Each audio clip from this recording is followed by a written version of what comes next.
रात शांत थी। एक पुरानी लाइब्रेरी में पीली रोशनी के नीचे मैं एक किताब के सामने बैठा था। Escape from freedom. नाम सुनकर ही लगा स्वतंत्रता से भागना, भला कौन भागता है। लेकिन जैसे जैसे पन्ने खुलते गए लगा कि यह किताब जितनी पढ़ी जाती है उससे ज्यादा महसूस की जाती है।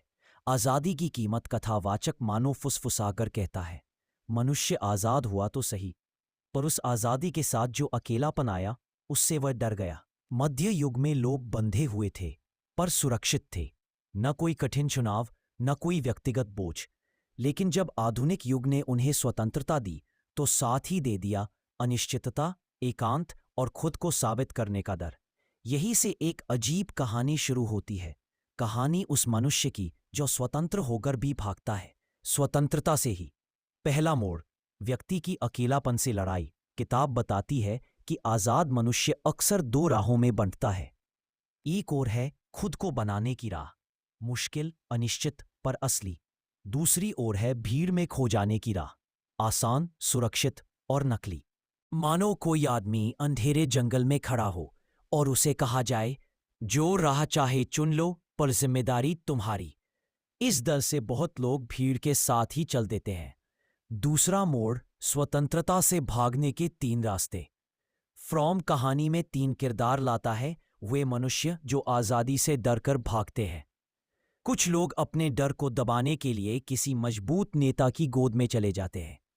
वे कहने को स्वतंत्र होते हैं पर असल में दूसरों की आजादी छीनकर खुद को सुरक्षित महसूस करते हैं। दो, विनाश। कई लोग अपने भीतर की बेचैनी को खत्म करने के लिए खुद चीजें, लोग और रिश्ते नष्ट कर देते हैं। मानो टकराने से पहले ही दीवार गिरा देना ताकि चोट ना लगे। तीसरा, स्वचालित अनुरूपता, ऑटोमेटॉन कन्फॉर्मिटी। और सबसे चुपचाप रास्ता, भीड़ जैसे सोचती है वैसे ही सोचना, फैशन जैसे पहनाता है वैसे पहनना, समाज जैसा कहता है वैसा बन जाना। मानो मनुष्य अपनी आत्मा को धीरे धीरे सुला देता है। यह सबसे खतरनाक भागना है क्योंकि यह दिखाई नहीं देता। तीसरा मोड़, असली स्वतंत्रता क्या है। किताब के आखिर में फ्रॉम एक रोशनी जलाता है। मनुष्य स्वतंत्रता से भागने के लिए नहीं, उसे जीने के लिए बना है। सच्ची स्वतंत्रता वह है जब मनुष्य खुद सोच सके, खुद निर्णय ले सके, खुद जिम्मेदारी स्वीकार करे और अपने भीतर से प्रेम और रचनात्मकता बहा सके।